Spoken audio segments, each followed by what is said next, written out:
سلام حالتون چطوره رفقا؟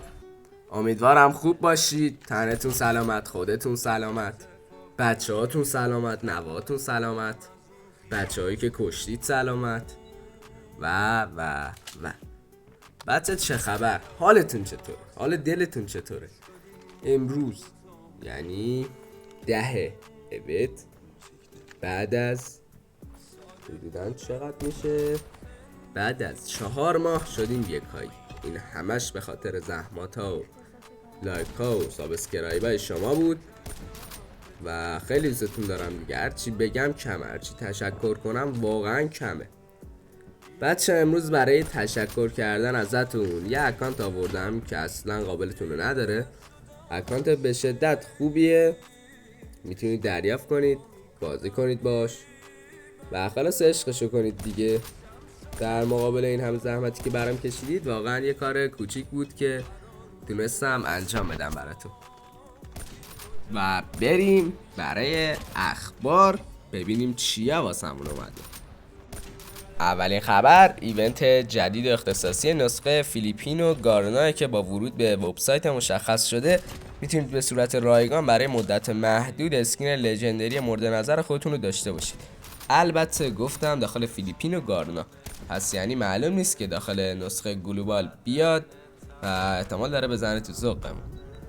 دومین خبر سری آرموری در دسترس قرار گرفت و همچنین امروز آفر 200 عددی کارت سری آرموری با 50% تخفیف به بازی اضافه شد.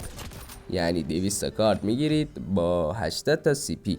شما با سی پی های رایگان هم این کار رو میتونید انجام بدید. و رسیدیم به سومین خبر که لاکی باکس بات تایم به بازی اضافه شد.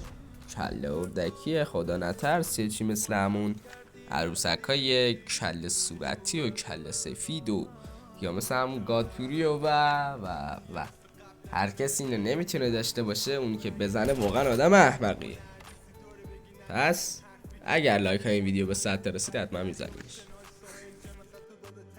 این هم کیل افکت های SKS FFAR MG82 و کریکسیکس سری آرموریه که رایگان اومدن. به نظر خودم که MG82 هیچ جوره نمیصرفه، SKS هم همینطور. پس روی کریکسیکس و FFAR تمرکز کنید تا شانستون یهو دیدید گرفته و بهتون داد. بچه از اینجا به بعد به بازی دقت کنید. همونطور که دیدید بازی 18-14 بود و بریم برای یک کامبک به شدت تمیز. اصلا نگم براتون مگه میشه یه همچین کامبکی رو زد و برگشت. تازه طرف هم هندیه. آیپد پلیر پینگ 10، شاید هم -1 باشه پینگشون. هرچی میگوز نه هرچی میزد میخورد بهم. مگه داریم؟ خلاصه زدمش. الان تایم حدوداً 3 و 24 دقیقه، 3 دقیقه و 24 دقیقه از ویدیو گذشته. پس رمز ویدیو رو، رمز اکانت منظورم، یه گوشه از همین جاها قرار میدمش و جیمیلشم در آخر ویدیو بهتون نشون میدمش. و بله آقا شما الان دارید میبینید 19-18 هستیم. من رمز اکانت رو در دقیقه 3 و 24 ثانیه گذاشتم. اینجا بازی رو بردم. اول ویدیو بازی رو ببینید متوجه میشید که طرف از چت جهانی آوردم و ساختگی نیست. جیمیل هم همین الان سمت چپ پایین قرار گرفت و بزنید و عشق کنید دیگه. خیلی دوستتون دارم، ممنون میشم بیشتر حمایتم کنید و بیشتر هدیه دریافت کنید. پس تا ویدیوهای بعدی، بای بای.